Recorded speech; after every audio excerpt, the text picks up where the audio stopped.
All right, let's talk about breaking bad habits.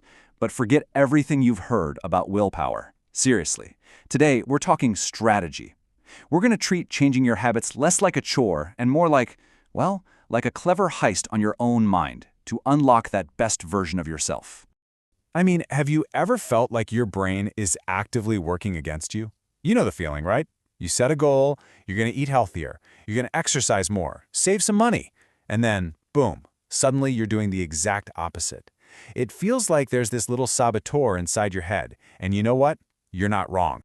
So let's frame this whole thing as the ultimate heist. The treasure? That's your long-term goals. Better health, being more productive, maybe some financial security. But to get to that treasure, you have to understand the vault's security system first.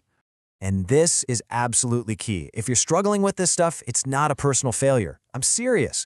You're not lazy. You are just up against some seriously powerful ancient brain wiring. We're talking about a psychology problem here, not a character flaw. So let's just get that out of the way. Okay, so let's dive into this security system. The main reason we self-sabotage, and we all do it, is because we basically have two minds, and they are constantly at war with each other. Understanding this conflict, that's the very first step to bypassing the whole system.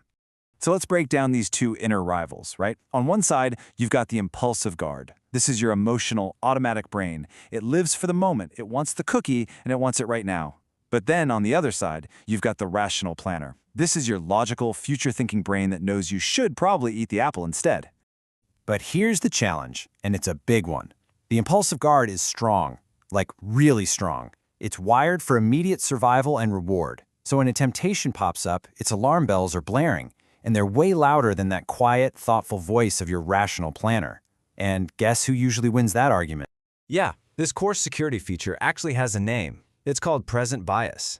See, our brains are just hardwired to value a small reward today way more than a big reward in the future. That slice of pizza right now, it feels so much more real and compelling than the kind of abstract goal of being healthier next year, doesn't it? So, here's the crucial takeaway from all this. Trying to fight present bias with sheer willpower is like trying to ram your head through a brick wall. It's just exhausting and it almost never works. So we're not going to do that. Instead, we need to be smarter. We need a few clever gadgets to sneak right past that guard.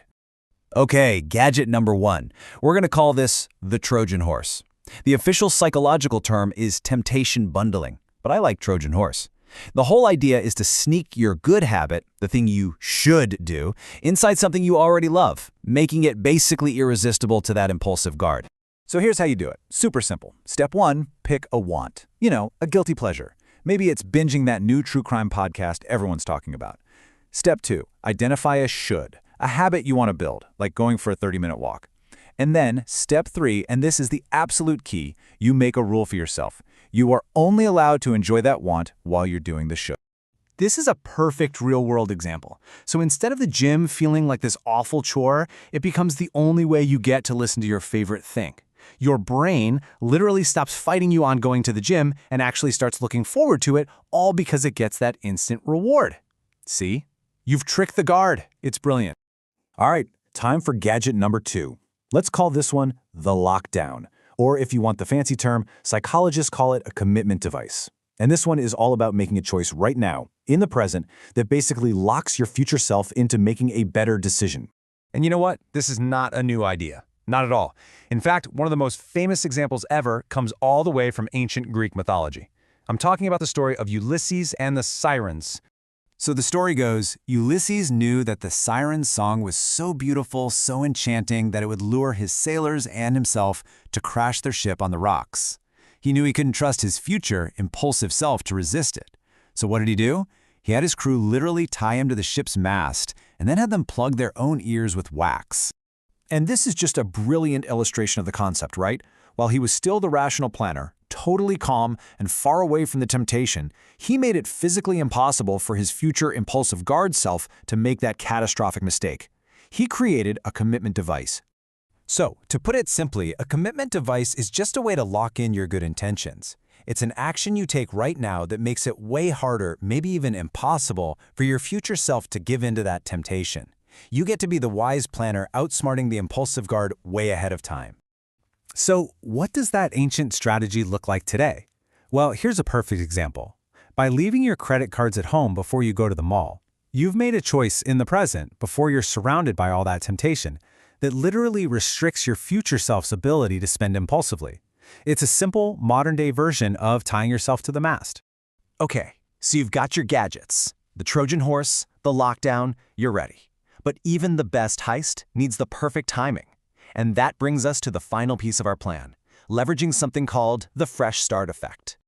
It's interesting psychologically, we don't really see our lives as one long, continuous timeline. We tend to see it in chapters, right? There's before the birthday and after the birthday, before the new year.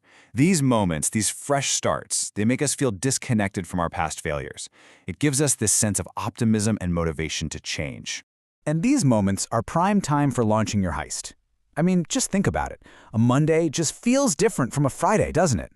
The first of the month feels like a totally clean slate.